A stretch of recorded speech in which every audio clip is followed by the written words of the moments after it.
Кина откри аналоген чип, 1000 пати побрз од најмоќните процесори.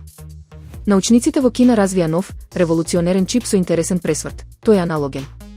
Ова значи дека извршува пресметки користејќи физички електрични кола, наместо бинарните единици и нули на стандардните дигитални процесори.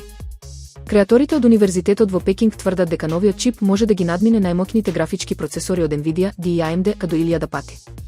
Во студијата објавена во списанието Nature Electronics, истражувачите објаснуваат дека нивниот уред решава два клучни проблеми: енергетските ограничувања на дигиталните чипови во вештачката интелигенција и 6G технологијата, како и ниската прецизност која долго време беше сопка за аналогното пресметување.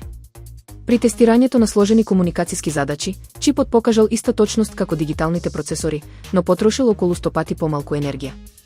По понатамошните прилагодувања, уредот ги надминал и најмоќните Nvidia X100 и AMD Vega 20 до 1000 пати. Овие чипови се клучни за тренирање на моделите со вештачка интелигенција. Новиот уред користи ERAM низи, меморија со случаен пристап базирана на отпор, кои ги обработуваат информациите како континуирани електрични струи. Ова го елиминира енергетски интензивниот пренос на податоци помеѓу процесорот и надворешната меморија. Научниците веруваат дека аналогниот пристап може да понуди 1000 пати поголем проток на податоци и 100 пати подобра енергетска ефикасност од најсовремените дигитални процесори, со иста прецизност. Клучот е што успеале да ја комбинираат брзината на аналогното пресметување со прецизноста на дигиталното процесирање. Овој чип е произведен со користење на комерцијален процес, што значи дека може да се произведува масовно, отворајќи нова ера за вештачката интелигенција и идните 6G мрежи. Нов чекор на Apple навигација и пораки преку сателит без сигнал. Apple го прави следниот голем чекор во мобилната комуникација.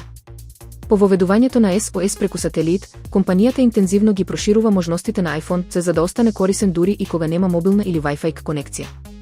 Се развиваат 5 нови функции што ќе го намалат ослонувањето на традиционалните мрежи. Клучна новина е проширувањето на Apple Maps, овозможувајќи прием на мапи и навигацијски податоци директно преку сателит. Ова ќе ви овозможи планирање рути и водење дури и во места без сигнал.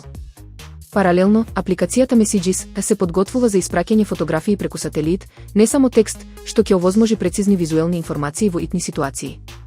Apple исто така развива технологија за воспоставување сателитска врска и во затворен простор, без корисникот да го насочува телефонот кон небо.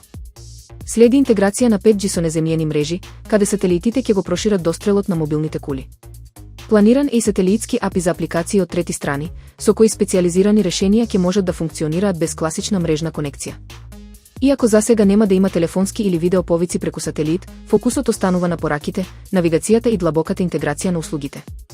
Овие чекори јасно покажуваат, сателитската комуникација постепено станува составен дел од iOS, правејќи го iPhone-от функционален каде и да се наоѓате.